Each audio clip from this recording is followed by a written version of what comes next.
Beauty and Rebirth in Decay. It's a vision of urban exploration, restoration, and development now underway across Northwest Indiana. Jeffrey Brown reports for our Arts and Culture series, Canvas. It's an American ruin, the once grand, long-abandoned City Methodist Church in Gary, Indiana. Extraordinary details still hidden in plain sight everywhere. It's still beautiful. Oh, look at that window. Wow. Even as the roofless structure itself barely offers cover from the pouring rain. Our guides, Gary natives Terrell Anderson and Lori Gonzalez, urban explorers who've been visiting buildings like this for more than a decade, taking photographs and, crucially, documenting the history. There's still beauty in destruction. Like if you see all these different beautiful things, you can imagine what it used to look like in its heyday. You know that it's not going to be as church as though it once was, but how can you beautify any aspect of it to tell the history side of it? A history that for this church dates to 1926, with decades as a segregated whites-only congregation before eventually closing its doors in 1975. They refused to integrate, so when people began to move out, their congregation numbers dwindled. It's in some ways a microcosm of Gary's history, an industrial city that lost more than half its population since the 1960s, driven by fewer steel jobs and white flight. Today, there are some 10,000 abandoned buildings throughout the city, including Union Station, making Gary something of a mecca for people like Lori and Terrell, who are drawn to urbex, or urban exploration.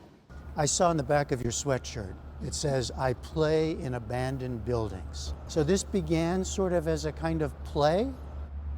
Yeah. Like, get your camera, jump in a car, rent a car, and just go. More than a decade ago, Lori and Terrell became the backbone of an informal group that called themselves Decay Devils, traveling to cities like Detroit and far beyond to explore and photograph abandoned structures. It kind of morphed from just buildings because it was like, well, these places kind of have a bad rap.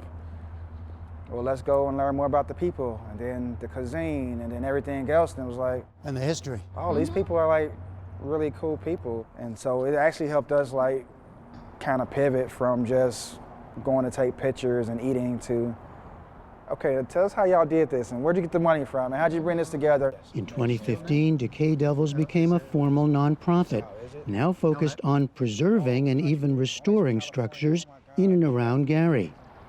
Its first project, this train station, built with steel-reinforced concrete in 1910, just 4 years after the city was founded. The station closed in the early 70s, and after decades of neglect, Decay Devils acquired it in 2018 for just $10. These tunnels actually used to lead to boarding platforms. Yeah. They've spent years volunteering and raising money to get the outside and inside of the station mostly cleared out. When I first saw it cleaned out, I was like, I could do cartwheels. Like, it was so clear from not being able to walk in safely and then seeing it now. It is safe to be in here? No. Not safe. We should be wearing some hard hats. The group estimates it will cost at least $6 million to make the space functional. The hope to turn it into a visitor center with a cafe and space for local vendors and artists. You're looking at well over 20,000 people traversing this area a day. Let's make this a place that they need to stop. Selling a vision for an abandoned building in a city where the percentage of people in poverty is nearly 3 times higher than the national rate is an uphill battle. This church was designed by a modernist architect. But Eunice Trotter, who heads the Black History Preservation Program of the private nonprofit Indiana Landmarks, says efforts in cities like Gary are crucial. As the buildings are erased, so does the history follow. It becomes less and less known. We sat down with Trotter at St. Augustine's Episcopal Church, a historically black congregation with a meticulously maintained building that's received support from Indiana Landmarks. What you see when you drive around Gary, the many abandoned sites, is the result of disinvestment. Gary is just the best example of the need for Black heritage preservation. Broder points to another large building in Gary under threat, also with a rich history for the city's Black community. Built in 1930 as one of 3 high schools in the state for Black students during segregation, Gary Roosevelt High School housed more than 3,000 students at its peak, a hub of Gary's Black middle class. But after shrinking enrollment and decades of deferred maintenance, a failing heat system caused pipes to burst in 2019. It's been vacant since then. Here, a very rich culture was built on Black excellence and professionalism.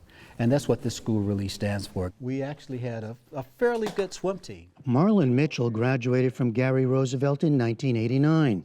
He now heads a local economic development corporation that's partnered with Indiana Landmarks to explore other uses for the school. We knew that it wasn't going to be a school anymore. The population couldn't support that. But Roosevelt as a school, as an institution, meant so much to the community that the community should decide what happens to this building. In May, the National Trust for Historic Preservation named Gary Roosevelt one of America's 11 most endangered historic places.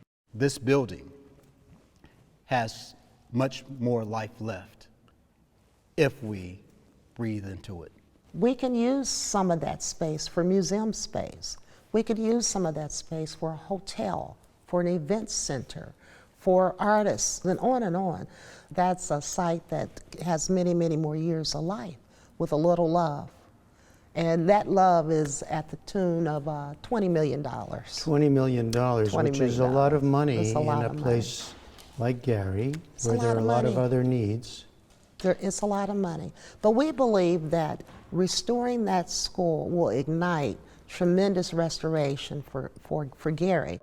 And that's the goal for Terrell, Lori, and Decay Devils as well, turning their efforts from just play to rebirth and development of their city through reimagining these buildings. City has a lot more to offer. It's a huge city. I mean, your main thoroughfare might have some abandonment around it. You just automatically assume that that's what it's going to be when you go into like the neighborhoods, and that's not the case. Like, there's people that live here. We're not a ghost town. Terrell looks to a world-famous model of what can happen with ruins. We don't really think about it, but that's what the Coliseum is. You get to walk around and look.